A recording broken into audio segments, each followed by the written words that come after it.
It's 10 o'clock. Mike, the drum fettler at Blenheim Drums, has got a load of projects on the go. He can't cope. He's got too much on. He's going to have to pull an all-nighter. Can he get everything ready in time for the big display tomorrow? Coming up on the Drum Fettler. I don't know how to get this done. I don't know what my name is. First thing tomorrow morning, going to have to pull an all-nighter, or where I live. What the hell is going on? Damn it, I'm going to have to pull an all-nighter. What do I have to do? How can it be broken? Why couldn't we get this in the wrong parts? Why is this... Who can I shout at when I'm the only one who works here? Not working.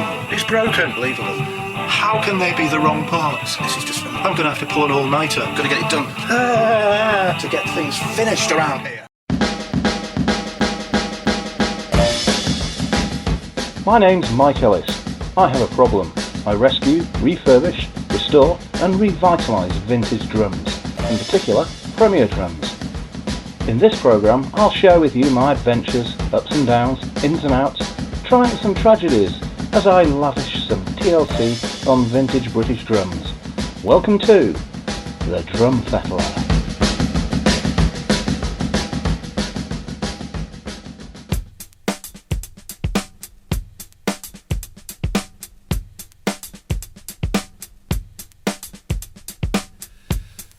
Hello and welcome once again, my disciples, to the Church of the Latter-day Fettle. All praise be. Yes, we've got it all going on today. We've got sawdust, we've got lacquer, we've got glue, we've got adhesives, and we've got drums, and we've got nude ladies. Anyway, plenty to be going on with today. I'll be continuing with the yellow Beverley, the 15-inch floor tom as it will be. That's going to get some attention today. The blue shimmer kit, I'm really going to get stuck into that quite seriously. And the red resonator bass drum, that's also going to be coming under scrutiny as well as we start work on the hoops. Yes, the bass drum hoops are going to be there. If a job's worth doing, it's worth two in the bush. We find ourselves back in yellow drum territory. This is the 15-inch Beverley tom. Was a concert tom, then became a table. I've untabled it. It's got a little sticky monster on there as well. Not sure I'll be keeping that. Now, if you'll recall, I was wondering whether or not it would be possible to hide these extra holes by, instead of using the original smaller Beverley lugs, using the large ones. So I think probably now is the time to find out. So I've got some lugs here. Well, the first problem I can see straight away is I'm not sure I'm going to have enough. 1, 2, 3, 4, 5, 6, 7, 8, 9, 10, 11, 12, 13, 14. So I'm too short. This may be a wasted effort. The good news is, as you can see, well I hope you can see, this is the new hole drilled by the previous owner, and the bottom hole, mount hole, for the Beverley goes in, and it just about meets the original bottom hole for the smaller Beverley lug, so that will have to be made a bit bigger, but as you will see the idea is sound. So it will have a look of a projector, as the Premier projectors from the 80s used these big Beverley lugs. In principle the idea will work. In practice the shortage of lugs might be a problem, because it means I will have to source some more. I'm going to progress with this. So now I just need to go and find a couple of extra lugs from somebody. Okay. Well, that's some welcome good news. I suppose I better press on with it. As drummers, we face all sorts of difficulties and challenges in our day-to-day lives, usually relating to underwear or legal aid at 3 AM in the morning. However, not only do we have the problem of having to store our instruments and taking up valuable space at home, once we've got that sorted out, we've actually then got to get the drum kit from home, or wherever we store it, to the gig or the studio. And this causes all sorts of problems, especially if you happen to be in the family way, and you've got to get some sort of compromised vehicle, when really what you want is something, well, dedicated. What wheels should you have as a drummer? Well, I've been lucky because I've never been married, no one would have me. Bachelor is a man who never makes the same mistake once. I've got no kids, well, none that I know of.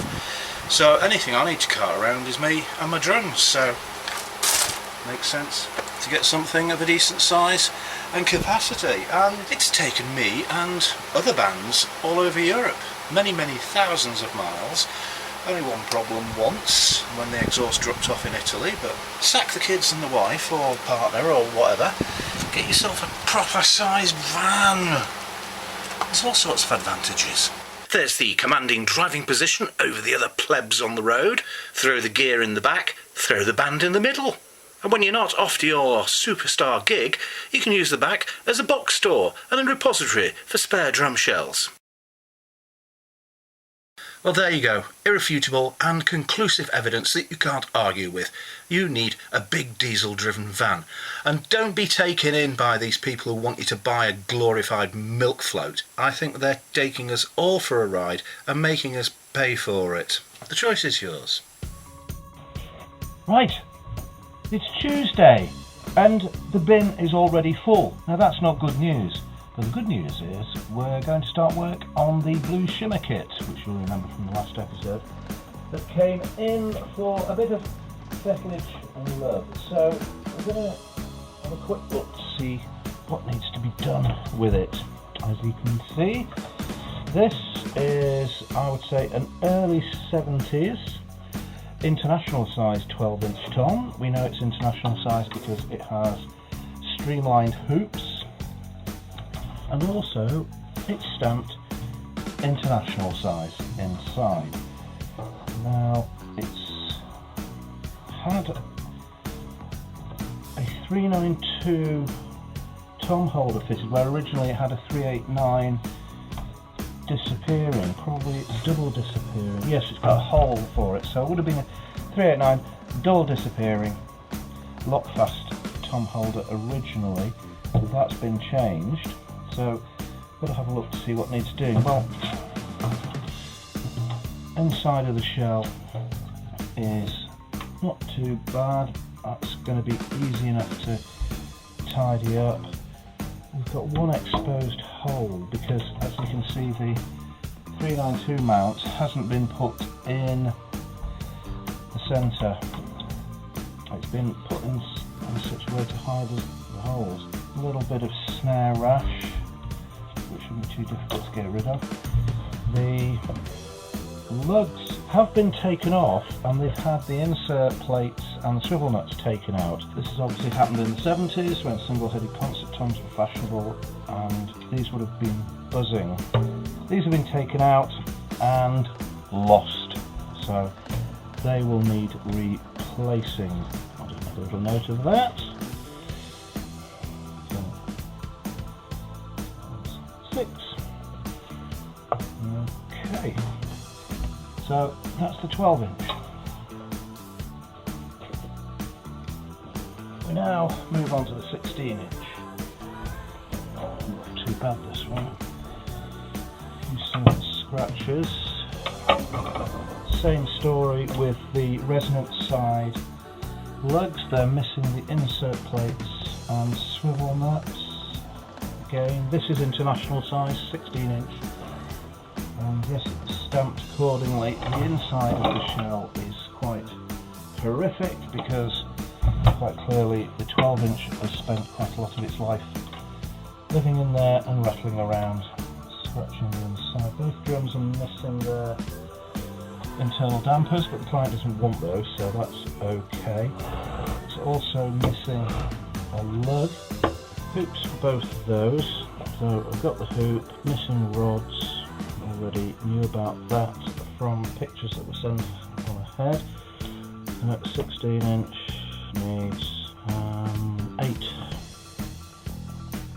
insert plates, and that's hoops already told about. So what I'll do is I'll wander over here and select 12-inch hoop, 16, international size. A little bit dusty, but it should do the job. Right, so that is all that really needs doing to that one. So we'll put that over here. Now, the bass drum. The bass drum is in much better condition inside, but again, it's got some rush going on here. It's also been drilled for a cymbal arm mount here, so I need to put one of those on. That'll be a 38351, so I need to put that on there. 38351 mount. Now also on top, that not only has it had the 39250 mount retrofitted, but that's where the original 38950 socket went for the 389 double disappearing mount. So I'm going to put another one of those on there to cover up that hole. I'm going to check the 39250 mounts. What it does have, unsurprisingly, is the cracks. That's all pretty much standard stuff. Also, the front hoop isn't original. This is just a normal flat hoop. It's not got an inlay in it, so we're going to have to see about getting a new or a used inlay hoop. And I've got some, well, I hope I've got some, I'm sure I've got some scraps of blue shimmer, so I can make inlays for that. Also, it's got these horrible generic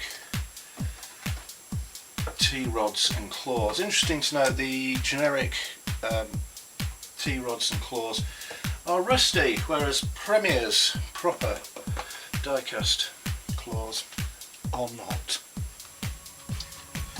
Draw conclusions as you will from that. So, bass drum mount, we've already got the 389 socket. Oh, I spotted that on the photographs. So we're going to need 8 claws and L-rods, hoop, inlay. Right, well, the quest now is to find all these parts, most of which I've got in stock, some of which I haven't. No 22-inch hoop, so I've got to find that. I'm pretty certain I've got the inlays, as I say. Rods and claws I've got, a mount I've got, insert plates I've got, yeah, so most of it's in stock.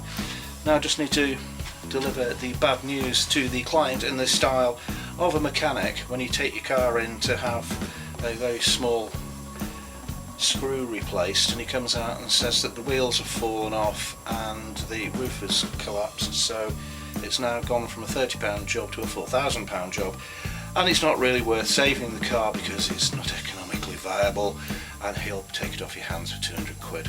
But I'm not like that. I'm much nicer. Got my list. Better deliver the bad news.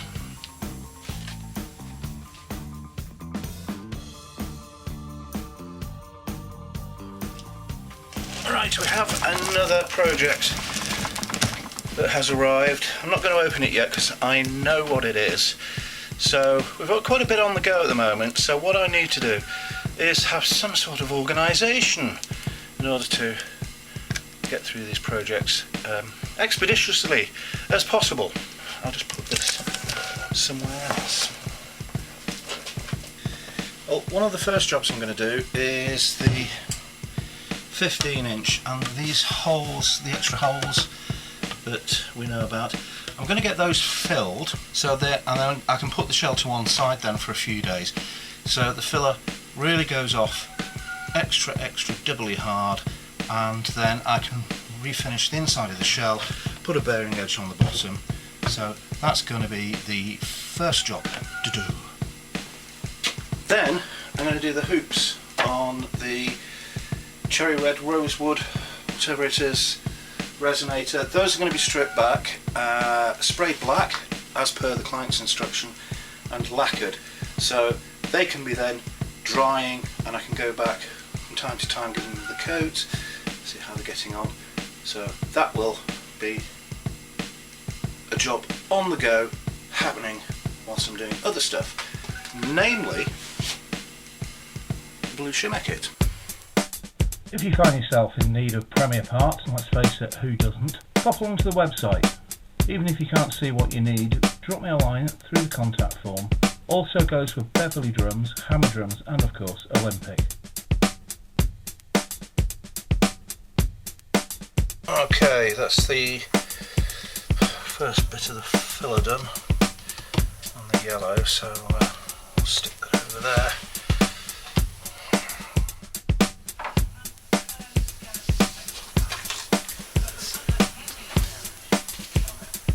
I don't think this is going to need much sanding.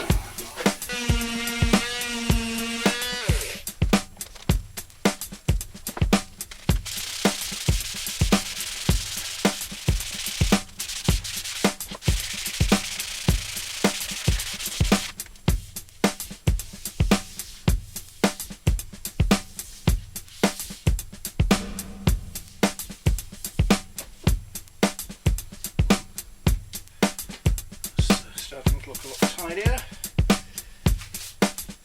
Do a bit more sanding on that, get a few coats of primer on it, and then the black gloss and the lacquer. Should look rather groovy. Now then, the client with the blue shimmer kit has approved all the extra work. Now I've got started on the hoops for the red kit. I've got to spray those yet. And we've done the filler, or started the filler, on the yellow Beverley.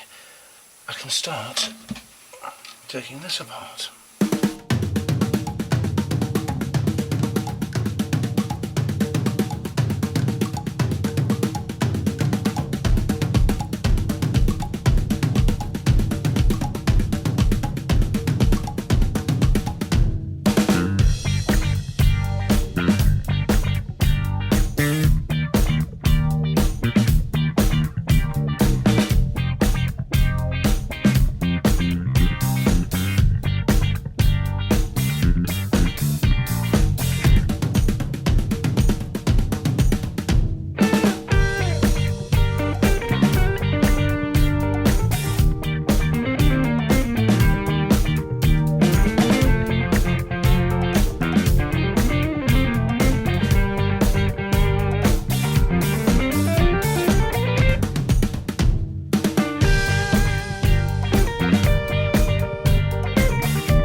That's the 12-inch tom and the 16-inch tom all dismantled, ready for a full fettle.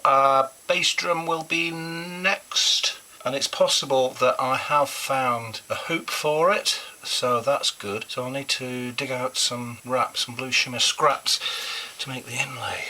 It's all progressing, it's progressing, the plan is happening as planned, which is nice and rather unusual. Something's going to go wrong soon. It's just a drum restoration. How hard can it be?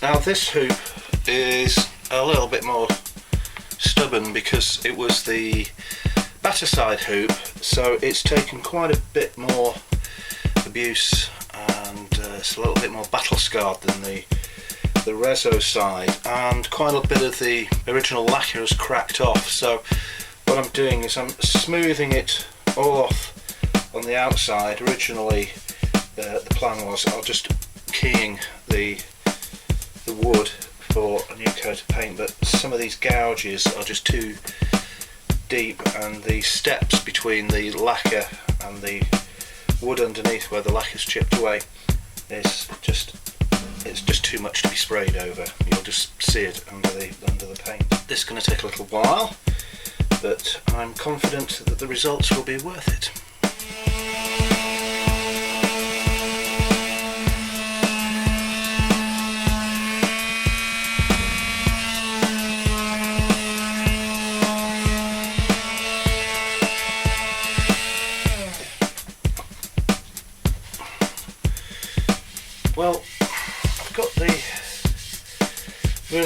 damaged areas as smooth as I possibly can. There's still some little gouges, unfortunately, from where the claws have dug in, made little dings. So a couple of coats of primer will go quite a way to hiding some of the little scratches and the little dings before several coats of black lacquer, and then of course the clear coat. Still got a lot more sanding to do here, better get back to it.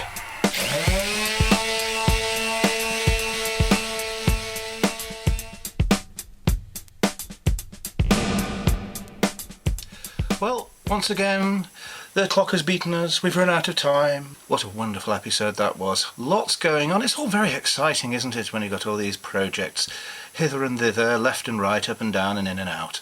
So join me again in the next episode where we will be continuing with the blue shimmer kit, the yellow Beverley and the red Resonator.